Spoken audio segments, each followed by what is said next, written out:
Welcome back to the Growing Band Director Podcast. This is episode number 358. It's presented by Excelsior Music Publishing and Premier Music Teaching Aids. I'm here with Shawn Knopp from Friends University in Kansas. Shawn, how are you?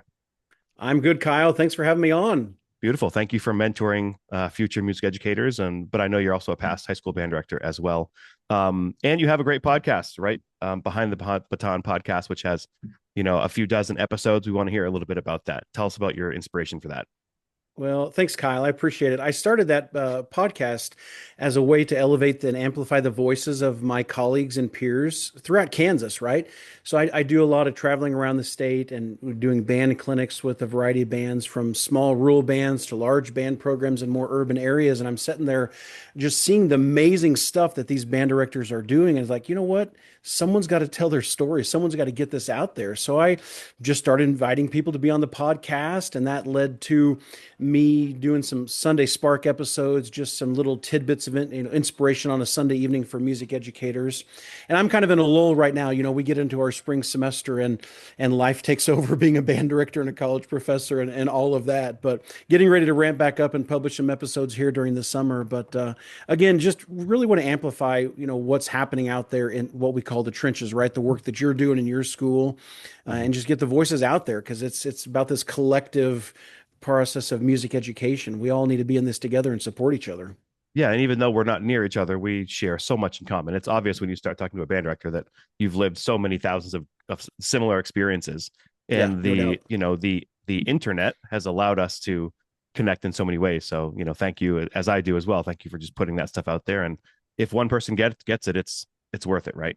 Yeah, well, it's like your episodes at Midwest, the interviews you sit down there and do at your booth. And I've been working through those as I'm on the drive to school or heading out to another clinic. And it's just fun to hear all these just, very relaxed conversations like, oh, yeah, that's cool. I could pick something up from that. I can use that and stash that away in my file. Those are really hard for me because I'm an introvert.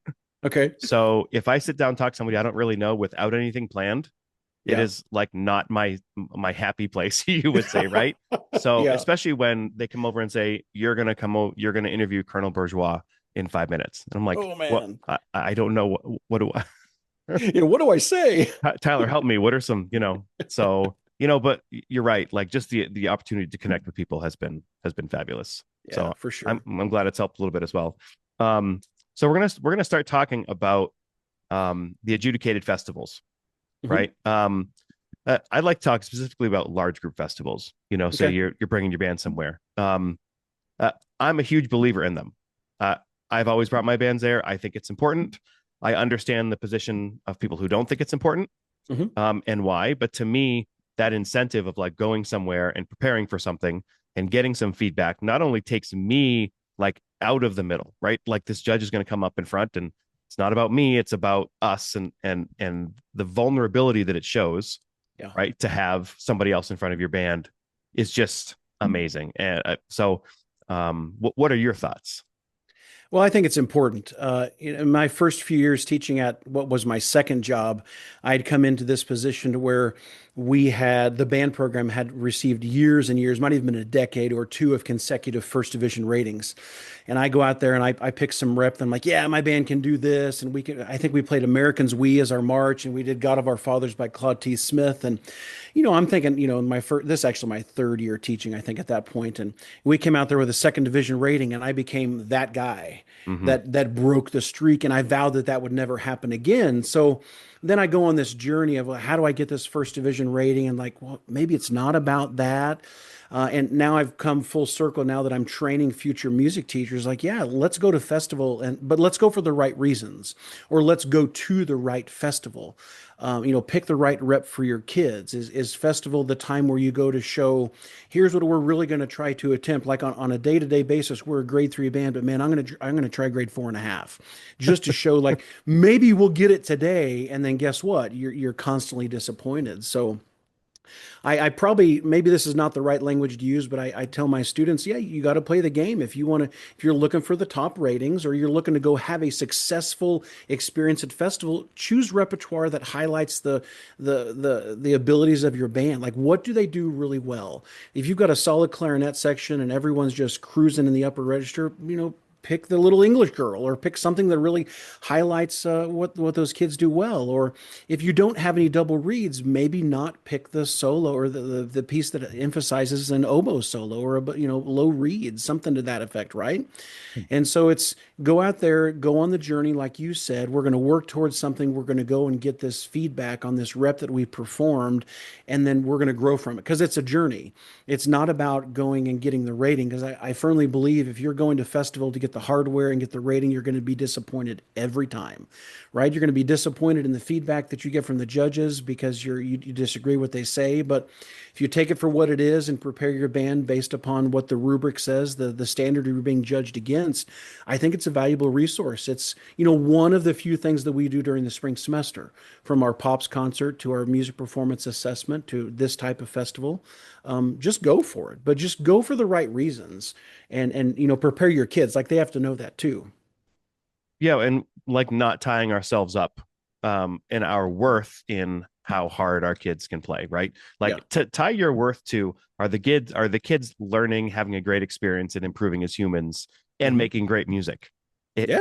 Who cares if it's a grade 2? Like it does not matter, Yeah. right? Um yeah, that I mean we all did that, right? Hey, in college we played this, in high school I played this, so we're going to play this. And it's like, Yeah. and at some point you realize it's me. Like I'm the reason because this band would be better if I was better. Yeah.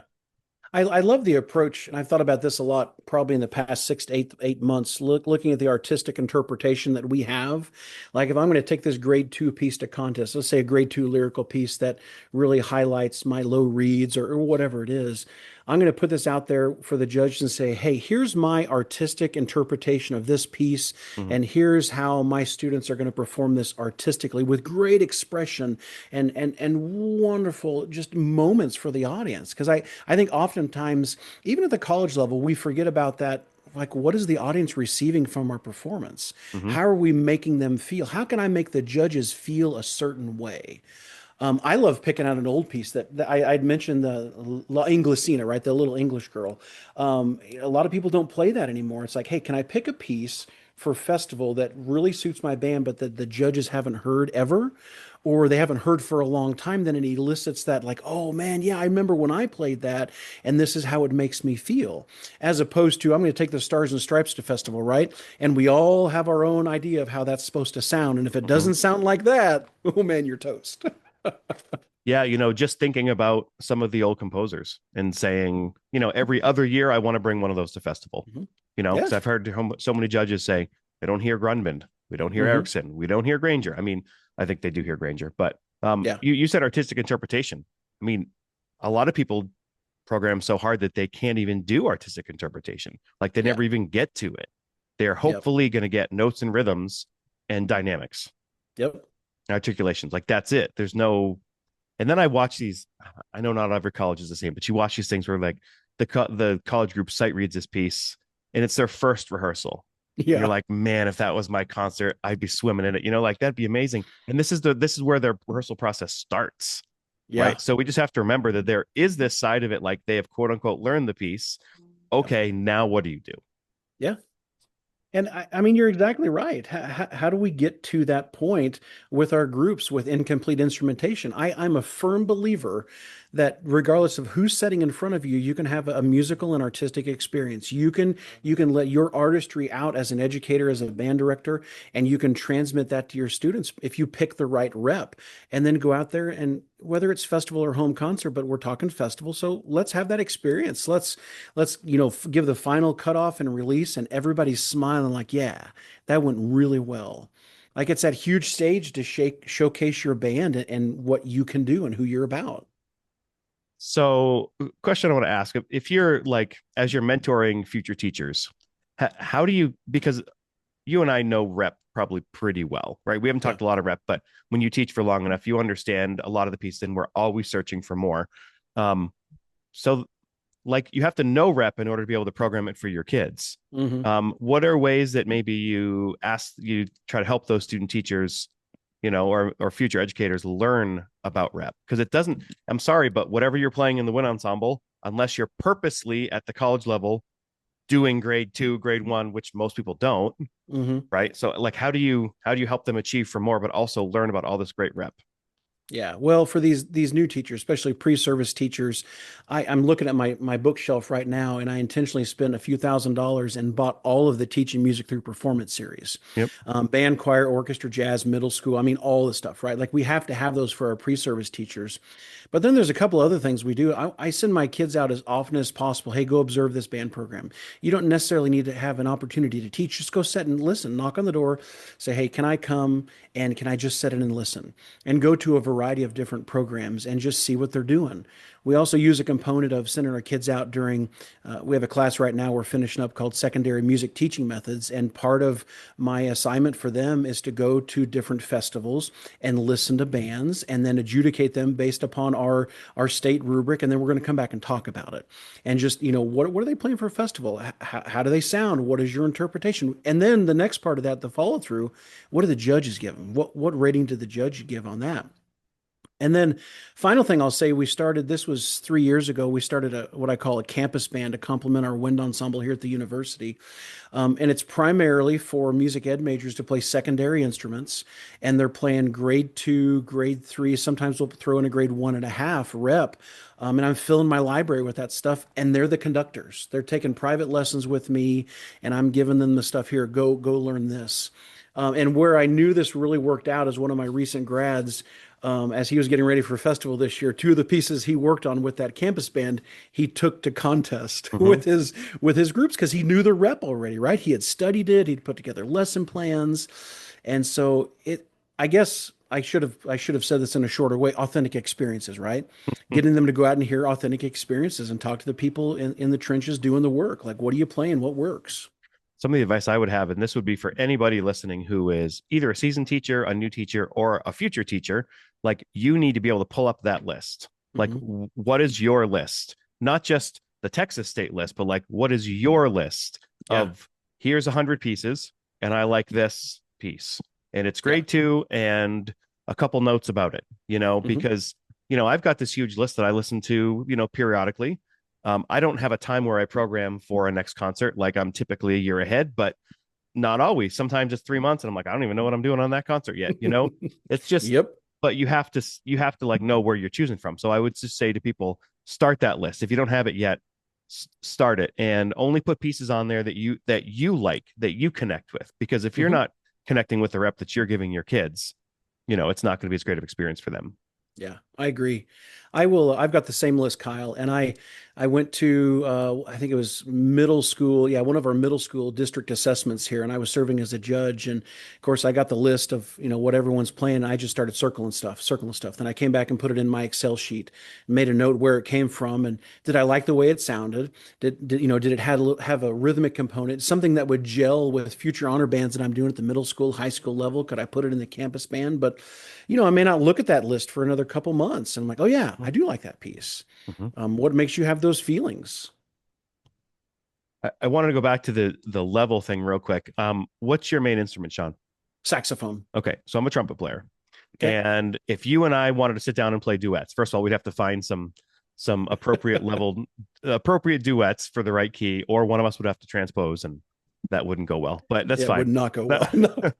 but basically, we would want to find duets that were of our level that we could make music right away. Yeah. Right. So if you and I were playing 30-second notes, we probably laugh a lot and not have a lot of fun of actual music making. But Yeah. if we were playing out of the Standard of Excellence Red Book, that wouldn't go very long either, because that's a little too easy, right? We would want Hmm. to find stuff that we can make music pretty quickly. Yeah. And the reason I give that example is because our kids are exactly the same way. Like Hmm. they want to have music that they can hear 65, 70%. We can kind of play the first time.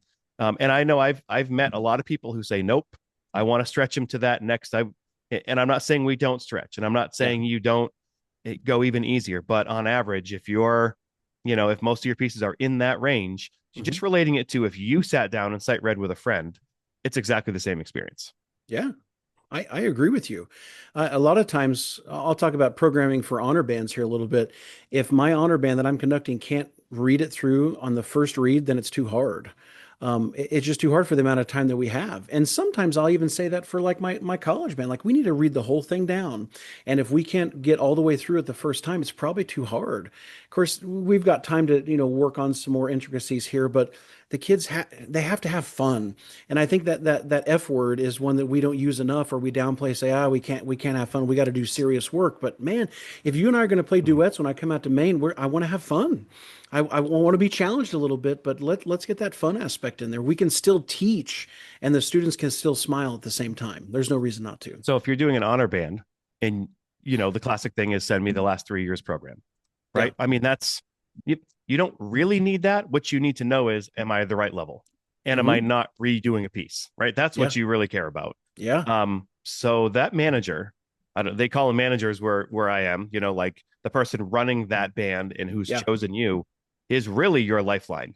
right? Like if that person, gives you improper information, usually it's too hard. Oh, we can play grade five. And then you get there, right? I mean, you talk about an experience where once you overprogrammed, I did it too once, and it's like Yeah. that is, you start the first piece and you're like, oh dear Lord, Yeah. This is not we're going gonna to put end on well. we're gonna put on a smile and we're gonna give them a great experience. Yeah. Um, so yeah, that like, but I've heard a lot of people also say, yeah, but when I underprogram, the kids think it's too easy. Yeah. Yeah. So do you have any techniques or things that you do to basically sell quote unquote easier music? Well, it's really at their level, but Yeah. making them realize that it's at their level. Well, I like there to be a story. And if there's not a story attached to the piece, then, sometimes I make one up based upon personal lived experiences or something. If I'm going to a part of the state or an area that I know something about, can we connect it that way? And I always go back to how do we connecting with the audience? What emotional experience can we give them? I just did an honor band in December up in Manhattan, Kansas, and I struggle picking lyrical pieces, right? A lot of times the lyrical piece on an honor band or even our home concerts can just be a throwaway piece. Boom, we can play through it. Boom, it's fine. Let's put it away. So I intentionally spent a lot more time preparing for this one, and I found a piece Adrian Sims composed called "A Place Like Home." And he has a story to go with it, but for me, going back to Manhattan, it's where I got my degrees at Kansas State, and it meant something really deep for me to be able to play this piece and finally conduct this honor band back in Manhattan, a place that feels like home. And so it was by far, technically the easiest piece on the concert. But I share with the students like I'm going to be selfish. I picked this piece for me, and here's why I picked it. And I want to transmit my feelings to you, and I want you to help the audience know that this is like a homecoming for me, and I love it. And that created some of that buy-in and that emotional, like, yeah, I'm going to do that for Dr. Knopp. I want to do that for the audience. And as much as we maybe don't like to say it, we're salespeople. We got to sell the story. So if we're going to pick that easier piece that they may think is not their piece, then we got to sell it to them and then make that music. Well, everybody knows what home feels like. Yeah. Everybody can connect to that. So even if it's not your exact experience, you can easily connect that home feeling to the Yeah. kids as well. So Yeah. let's take a quick detour. Why don't we listen to at least a portion of the piece? Okay. So here's A Place Like Home. What else can you tell? I don't want to put you on the spot. Like, can you tell us anything about like why did you choose it originally in addition to that? Anything musically about it? I just like that if I remember correctly, I haven't looked at the score for a while. Like when I get done with an honor band, it's like boom, I just put the stuff away. Yeah. But it kept the percussionists involved, right? There's some great mallet parts in there, and I always love when a composer will use the bar chimes, the wind chimes, right? And it just like it just helps me settle into something, and lots of lyrical moments throughout the entire band, not just suited to just one instrument Hmm. family, but everybody got involved in the piece, and I just think he did a marvelous job with this piece. All right, let's listen to part of it. Here is A Place Like Home, Adrian Sims.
Amano Music is a proud sponsor of the Growing Band Director podcast. If you're a band director looking for a clear path to grow your program, take a look at the Band Director's Goal Setting Planner. It helps you map out your priorities, organize your year, and stay focused on the things that truly move your program forward. Inside the planner, you'll find tools for long-term planning, weekly goal setting, reflection, and building stronger support systems for your students and community. You can find the Band Director's Goal Setting Planner at amanomusic.com.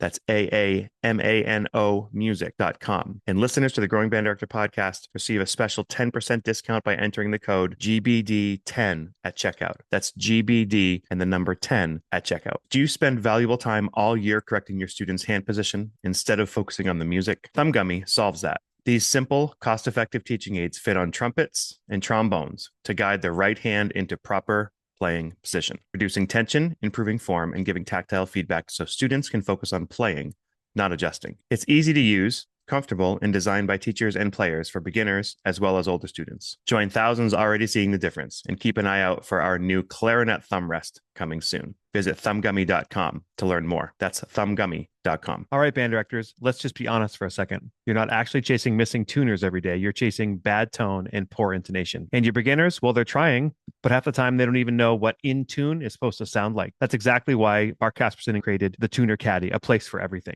And now Performance Packs makes this a no-brainer. Each pack includes a tuner caddy and the 60M tuner and metronome with batteries and a 6-foot microphone. So every student has what they need right on hand, right on the stand, ready to go. No excuses, no guessing, just better playing. And here's the part that makes directors stop and stare. The cost is less than most tuners alone. Programs across the country, from beginner bands to Midwest and TMEA stages, are using Tuner Caddy to build real student ownership of intonation and ear training. They'll even help you do it with a free support packet that shows you how to set up a system that actually works, plus resources for local education grants to help fund it. So you can keep chasing bad sound all rehearsal, or you can fix the system. Visit tunercaddy.com or talk to your local or national music retailer. Tuner Caddy, a place for everything. Kaiser Productions is honored to sponsor the Growing Band Director podcast. As a publisher for Ludwig Masters and Southern Music, they uphold a proud tradition of outstanding musicianship. They share your passion for teaching through performance at all levels with music and resources for band and flexible instrumentation. Their catalog has essential literature by Francis Macbeth, James Barnes, and Frederick Fennell, as well as exciting new works, many by composers who've been guests on this very podcast. Whether you're looking for timeless classics, fresh new works, or your next contest piece, look no further than Kaiser Productions at kaiserproductions.com.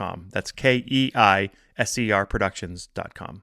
Austin Custom Brass has a unique line of doublers instruments that are perfect for students, band programs, and players of all ages. Their doublers flugelhorn is the most popular selling instrument they have, available in 5 different finishes. These flugelhorns come in cases, and the Austin Custom Brass Fab 5 mouthpiece. The doublers flugelhorn offers a quality sound, playability, and affordability. Get one for yourself or your whole trumpet section. Call Austin Custom Brass, find them online, or call them at 816-410-0826. Austin Custom Brass works with band programs from all over the country, and they can provide a bid to you today, work with your school's budget, and accepts POs. Call their team today, 816-410-0826, or email them at info@austincustombrass.com. So, Shawn, it's got to be so hard to prepare kids as, future teachers when they've only got a limited amount of time with you. Because, like, how many teachers would say they were fully ready to be a teacher? Like, none of us. None. And None. that's not the fault of any college teacher or system. It's just like is what it is. I think I was saying if they just had 8 semesters with you and nothing else, then you might be able to, make more inroads. So,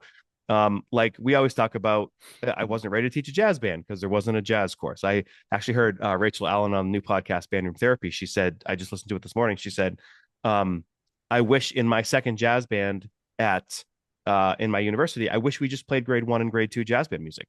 Yeah. So then I would leave college knowing 50 of these great charts. I was like, I never even thought about and then you have like marching band design, like who leaves school knowing how to design a marching band show? It took me 20 years of like figuring out and getting mentors to like, now I can do it. Yeah. So I don't know how to how are you continuing to try to help kids in that way when you have such limited time with them? Yeah. Well, and limited resources, right? Mm-hmm. So we're at Friends University, we're about just under 1,000 undergrads, right? So we're a small group. We have an athletic band program here, but we don't have a marching band. We're soon to have a football pep band and then a basketball band, of course, too. And so then how am I giving these kids an authentic marching band experience? Well, I'm not. But through our marching band methods classes, again, I go back to what I said earlier in the podcast. I want to give these kids authentic experiences. So I'm going to teach them how to do a marching band handbook. I'm going to teach them how to do the logistics of managing a program, right? Being your own CEO. But then they got to go out. I embed them in marching band programs around our area. Now, we're in Wichita, Kansas, which is the largest city in Wichita, but a huge metropolitan area, probably 20 plus high schools in the area. And so finding the programs that are uber competitive and they're here, and the ones that are Friday Night Lights bands, yep, they're here. And then we're going to send them to some marching festivals just to get an idea. Okay, here's how this works. It's not drum corps. We are Mhm. not preparing you to do drum corps. That's a whole different entertainment version. But I try to embed the kids out there and then show them, here's how you design a show, right? It's for entertainment or is it for festival purposes, and just giving them, we're just scratching the surface because there's no possible way, as you said, to prepare them to go out and do this. They've got to learn, maybe, pay a mentor to go out there and teach them how to Mhm. do these things, or, be part of a program. But again, it's just getting them out there. I had wonderful undergrad experiences. I wish I would have had more in the trenches experience, like go put me with the band program and just force me to be there for my marching band tech class, and I'll just take notes. And that's one of the most positive experiences I had during my marching band classes in undergrad. Is I just spent time with the local high school. Me and my buddies volunteer every Tuesday, Thursday morning, and we were there for 50 minutes for a random music theory class. And you take more away from that than ever. So it's much like we do in our schools, right? We're going to give them the experiences to practice. I guess, and here's another thought I have too. Like we talk about going and helping. If you're a college kid, can go tech with a marching band, help Hmm. out on the horn line. Like that's a huge thing. On the marching band show design thing, like all the staffs, these people who design shows, they do it over the winter, Yeah. right? So maybe if people need this experience, like reach out to a local staff that you might know and say, when do you meet once a month at somebody's house? Hmm. Like, can I just come and be there? Like, Yeah. I'm not going to share your secrets, but like, I know nobody knows your show yet, the whole thing, Yeah. but like, that's a great, and we've even had graduates like, you're not going to learn this. We're going to meet at my house once a month. Hmm. I'll email you if you want to come and just see that process. Yeah. That's another side of things as well. That is a great idea. That's not one I'd really thought about, but I'm gonna embed that with our kids Mm. because we've got a lot of people who are writing their own shows. Some people are Right. buying it too, but just that creative process and what does that look like, getting down to the details. I love that. I did want to do a quick self promotion. There's a couple episodes that popped out to me when I was planning this. That one with Key Poulin from California, who everybody Hmm. like knows. Key, he's got a big company. Episode 247 was all about marching band show design, and then Mark Whitlock as well. Episode 287. If people want to check those out, if they're interested specifically in the how to design a marching band show, Yeah. Mark and Key are awesome. Um, What yeah, I was just going to add on to there. I think one of the things that we have to talk about with our pre-service teachers that are going into the band world is clearly understanding what the role of your marching program is that you're going into.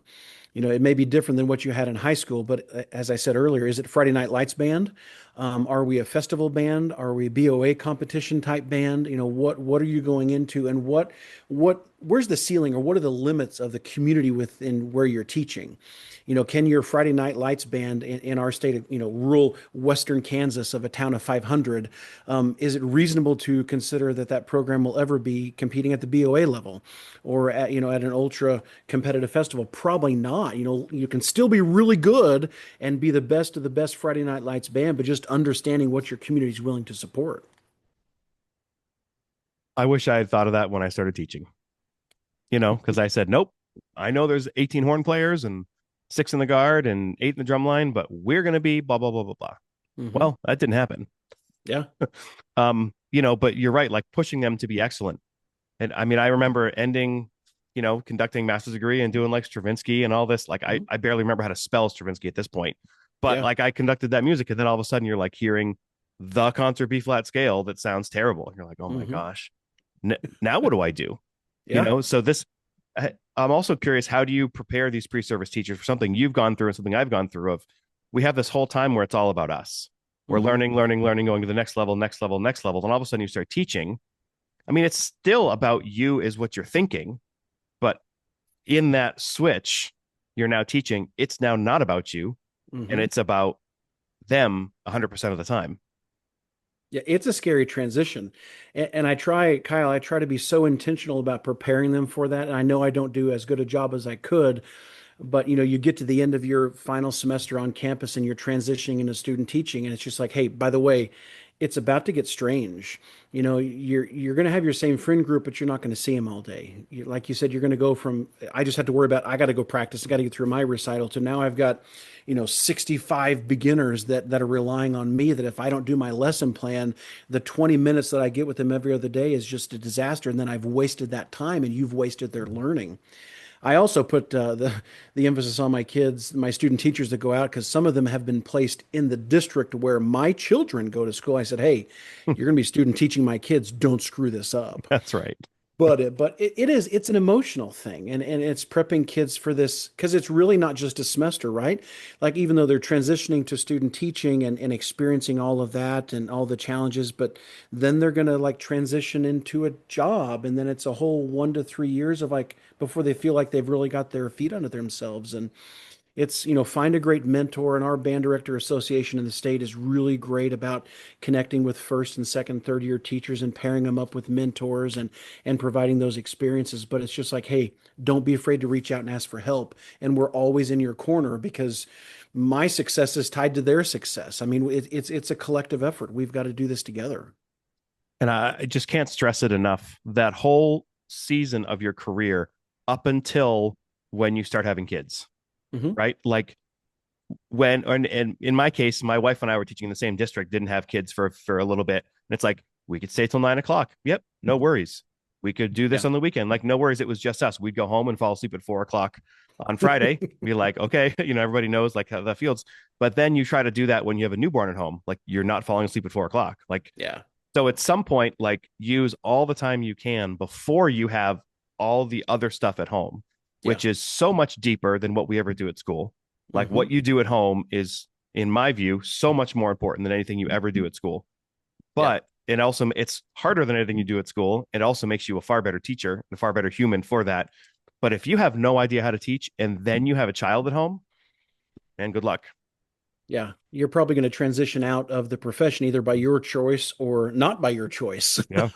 And it's hard. But no, I like the way you say that. You just dive into the time that you have early in your career, even before you go back to get your graduate degree if you decide to do that, but definitely before your family, and just go at it, because that's how I spent my time. You get to school at 6 a.m. because I got before school jazz ensemble for the middle school and high school. Teach lessons after school when I was doing public school until 5 or 6, and then home and rinse, repeat, do it again tomorrow. But when you start getting kids in there, then you start thinking, oh, I'm sorry, your own children, start having a family.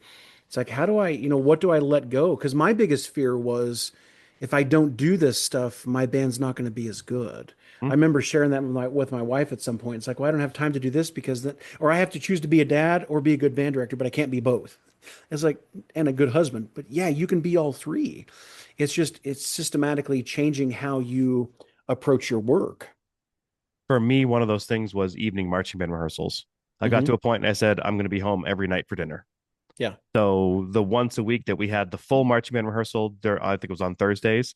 I spent like a year planning it with everybody involved so that we're going to be done by 5:30. That Yeah. was just, to me, I wanted to put my kids to bed. Hmm. What were some of the things that you intentionally did or you help other people with in this journey? Well, let's start with this. You've heard the word or the phrase work-life balance.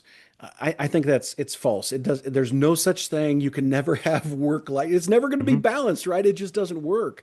So I've started to think about this in terms of seasons. Like, there are going to be seasons to where I'm going to be committing more time at school or doing my work than I won't have as much flexibility at home. Like, the season that I'm in right now, we just finished our last wind ensemble concert. I'm finalizing student teacher observations, and I've got more time. Like, I got time on a Friday afternoon to record a podcast, and I can help with some more stuff at home, pick the kids up.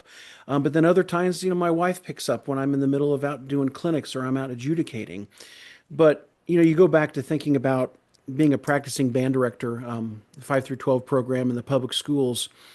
what I've started talking about a lot lately, and part of this is from the leadership training that I've gone through, is the systems approach, right? Like, what systems can you put into play at your school that will allow you to take things off your plate so you can do the stuff that only you can do? Like, only you as a music teacher, band director can put in grades, only you can really do the teaching day to day, listen to the playing tests, lead the rehearsals. Score study. Yeah, the score study, only you can do that. But what can your parents do? The parents of your students, what can you enable student leaders to do? What software or they can you buy to help manage your student finances, to process playing testing, do those kind of things? Employ those, take it off your plate so that when you leave, you can leave the school computer at school. You can take the school email off your phone so that you can fully disconnect. Because I'm sure brain science will tell us that we've got to compartmentalize. I got to leave work at work for a while, and I got to go home and be a dad, and I got to be a husband. I got to be intentional about my family stuff just as much as I'm intentional about being a great band director. And as you do it more and more, you realize the things that are non-negotiables. Like, Hmm. first of all, and I've said this a bunch, if you're exhausted and don't feel well and you're in front of a bad band, I mean, Ooh, there's nothing worse. You're like, this sounds like something I don't want to listen to, and yeah. I'm cranky and it's not their fault. Yep. But we've also been in front of a band that doesn't, and anybody who's listening who's from my band, I'm not saying you're bad all the time, but there are moments, right? So Yeah. then, so then I just like, if you're in a great mood, you can roll with it. You're fine. So how do you get yourself in a great mood? Make sure you plan like what you're wearing for your shoes. Like, Yeah. get to a point in your life that whatever's comfortable, and I'm sorry, but $130 is worth it over Yeah. $65 if they're That's right. comfortable and you're going to wear them for a year and a half. I mean, Yep. the shoes, sleep enough, like get your sleep, figure that out for you Hmm. and get your sleep and eat appropriately, Yep. because I mean, you talked about like not being able to practice enough. Like Hmm. you're going to realize that you're not going to eat for 8 hours and you Yeah. you don't use the bathroom every 10 hours because blah blah blah, because at 9:10 you do this and at 9:25 you do this, and I mean that selflessness is why teachers wear down. Yeah.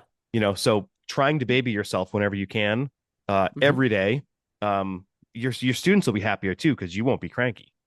Yeah, no, I agree. Well, talk about eating well. Like, I do not eat as well as I should, but I'm trying to eat healthier, right? And so I've been buying like these. We go to Costco, shop the Costco, and we buy these salad bags. I'm like, okay, I can eat more salad if it's something I like, and I can take it with me. And so I'm just cutting the top off the salad bag, and I say, okay, I'm going to dedicate at least 15 minutes lately this past month, and I'm just eating my salad, and I'm going to eat well and not eat that extra candy that I've got in my office to give to students or things like that. But you're right. Be intentional about being healthy, being happy.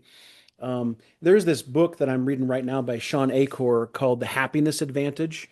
And it's got brain science in there, but it's like you got to have this positive self-talk, like what we tell our kids, right? Like, hey, you're going to be good at what you do. You can do this.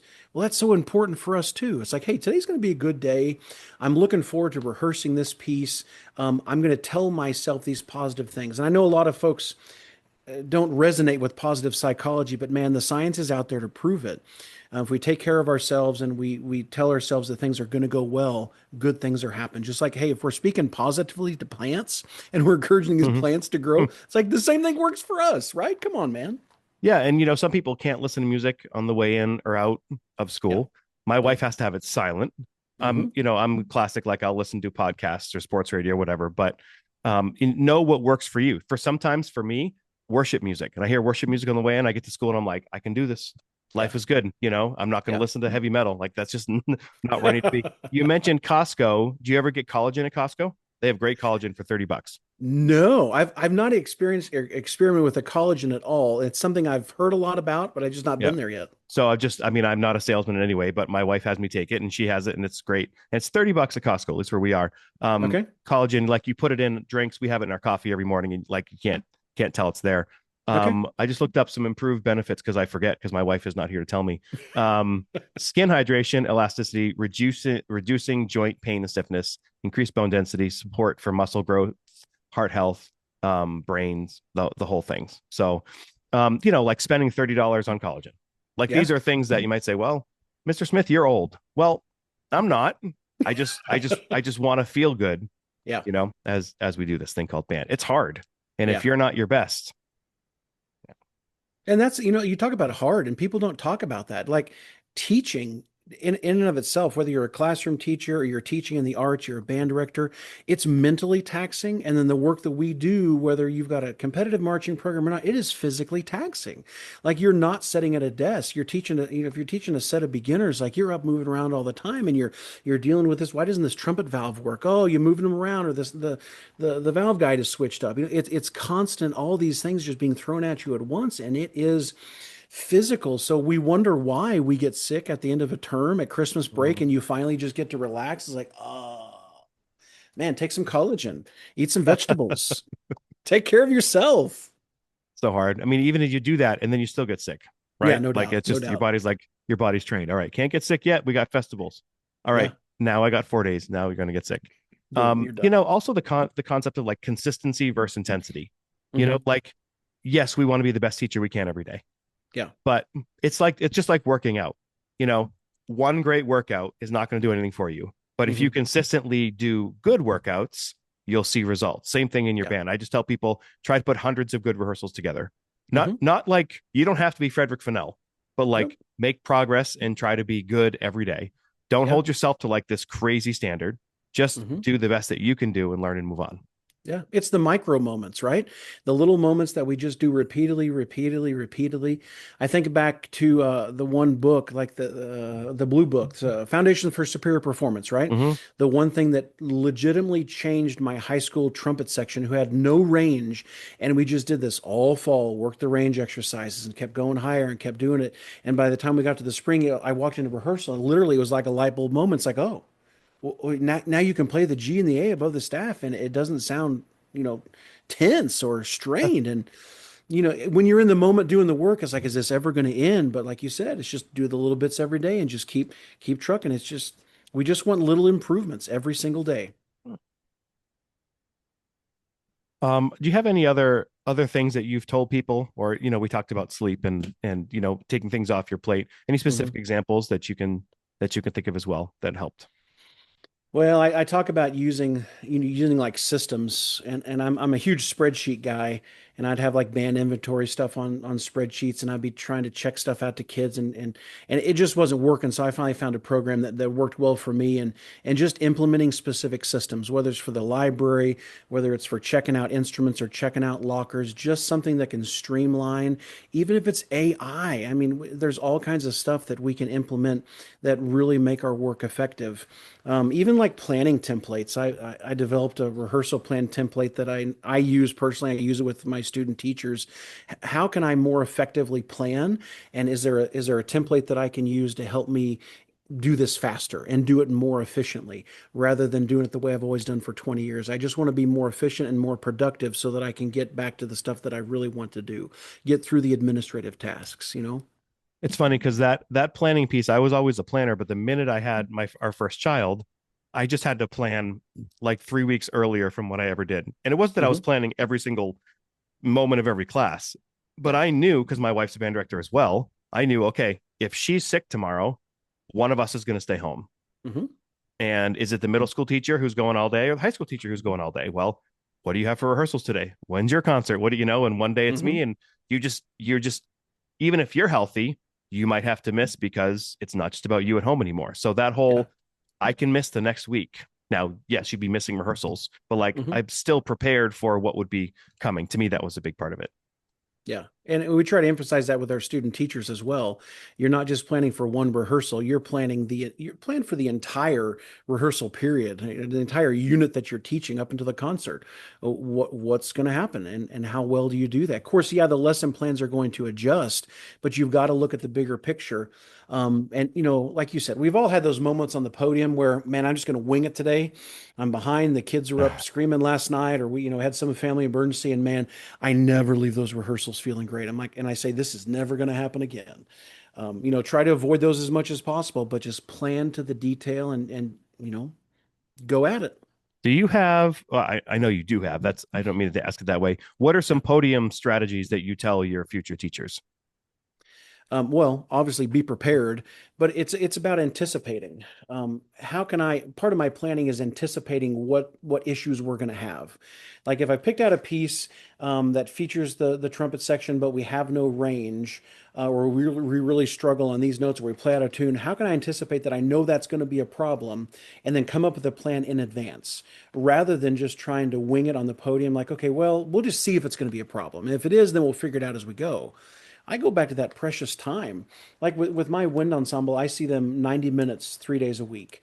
I can get done what I need to do, but if I'm in your shoes and I'm teaching public school, and maybe I only see my kids 30 minutes a day, or maybe it's 30 minutes every other day, because that's a real thing for some people. I can't waste any time. We go back to what you had said. It's no longer about me, it's about the kids and what I have to give these kids. And so I can't waste any time. So it's just planning in advance as much as possible.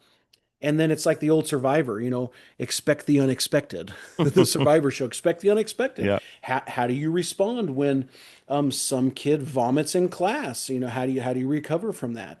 You can't think of everything, but it's preparing for all those moments so you can be adaptable in every situation. And obviously, the longer we teach, the better we get at it. You can tell I'm a trumpet player because I just thought in my head, did they vomit through the instrument or outside the instrument? Because that now I'm thinking about other things. Some advice that I give people that's just not new advice, but your kids should play more. Like you never Yeah. left a rehearsal saying, I wish that conductor had talked more. So, Hmm. it's the balancing act at all times, but your kids need to play more. And then don't stop them if you don't Yep. have something immediate to say right There away. it is. There it is. Yep. You're spot on. The minute you cut them off and you give them 4 seconds, you're done. Hmm. Yeah. They take advantage of it. And we love our kids, but man, they're so needy for what's the next thing, and they need the structure. The students in our ensembles need that structure, and we got to be ready to go. When there's space, they will fill it.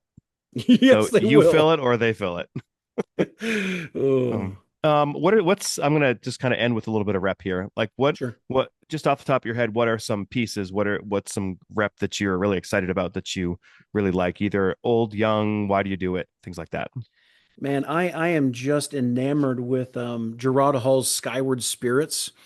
It's subtitled the Micro Symphony, but it just has everything in there. I think it's a grade 3, maybe it's a grade 4. I can't remember. I've done it now a couple times, but it just has this fresh approach. Like everybody in the band gets the melody at some point or gets to play some melodic theme, but just the idea of these four movements that just go from one right into the next. I've been using the word prolific to describe it. It's just something new that Hmm. kids can play this piece, and they're just going at it. We just finished Frank DeKelly's Vesuvius with the wind ensemble here at the university, and I can't remember how old that is. It's definitely not a new piece, but whoo, What a ride! What a ride that is. yeah, man. And my students had a good time with that. And once we finally got the 1 2 1 2 3 1 2 1 2 1 2 1 2, once we finally got that little dance down, the band was kind of grooving in there. But Hmm. of course, everything involved in that piece is just a hoot. And I really appreciate composers like that are putting that artistic type of repertoire out there and just doing good stuff. Hmm. Um, I just wanted to throw in real quick now that you mentioned yeah, Frank Kelly. If people want to hear from him, episode 325, I sat down with Frank and talked about effective ways to conduct and inspire your students. So we talked a lot about his pieces as well. So yeah. what a great voice it was to listen to him. Oh, I'm sure. Just a stalwart in our profession. Leave you with another piece called Caravana After Party, Omar Thomas. Just a cool way to expose your students to Caribbean music, right? You can put, if you've got a steel pan that you can put in there, that's fun too. And I think that's closer to the grade 4, 4.5. There's lots of great recordings of it out there, but it's approachable by a wide range of ensembles. So, yeah, just some good Beautiful. stuff. I'm starting to program for a couple honor bands in the next school year, so I'm digging through new stuff. And Do it's not you that I don't. Sorry, go ahead. No, I'm gonna forget. Like grade two, I know a lot of people know Brian Balmage's work. It's like obviously one of the most prolific out there, but Uh-huh. Rippling Watercolors Oh, yes, is great is piece. just fantastic. It's one of those grade twos that you can play with a grade 4 band. Yeah, agreed. Gorgeous, gorgeous. Yeah. Your listeners probably know Yukiko Nishimura. Really love. There's a piece called it's not Stargazer. I can't remember. It's Star something that I did of hers. And then Luna is another one I've done here recently. I just really appreciate her work. It makes my bands sound like they're string orchestras, Hmm, and she just composes with just a lush approach to the harmonic nature of it, and just some good stuff out there right now. We have incredible composers contributing to our repertoire. beautiful. Well, Shawn, thank you. I'm going to ask you a question on the way out. Hopefully, you're a quick enough thinker. For me, I might struggle with this, but who's a local teacher or local program where you are that you want to highlight? I know that might be hard because there's probably a lot of great teachers and a lot of great programs. So we're not trying to leave anybody out, but like maybe a name or a program that somebody needs to know about and why. Yeah, I will tell you, Derby High School in Derby, Kansas. They've got a team of directors out there, Adam Duvall, Rachel Villarreal, Abigail Baton, and Olivia Bazanos, who are just, include Ethan Wagner in there as well, who are just putting a program together solid from the beginners all the way to the high school program. Like they're all aligned, right? Like they all know we're going to teach this rhythmic approach. We're going to teach this sound. We know what the end result is, but they all have the autonomy to teach their own individual buildings the way they want it taught. But the end result at the high school is just tremendous to see that type of alignment from bottom to top. So Derby High School, man, thanks for asking about that. We sincerely appreciate you taking your valuable time and listening to the Growing Band Director podcast. Your students are very lucky to have a band director like you. If you have any suggestions for episode topics or think you have an area of expertise to share on a show with us, please reach out. If you enjoyed this episode, don't forget to subscribe. And if you want to help spread the word, please give us a 5-star review and tell your band director friends to subscribe as well. We're available on Apple Podcasts, Spotify, our YouTube channel, and wherever you listen to podcasts. Thanks for listening to The Growing Band Director. See you next week.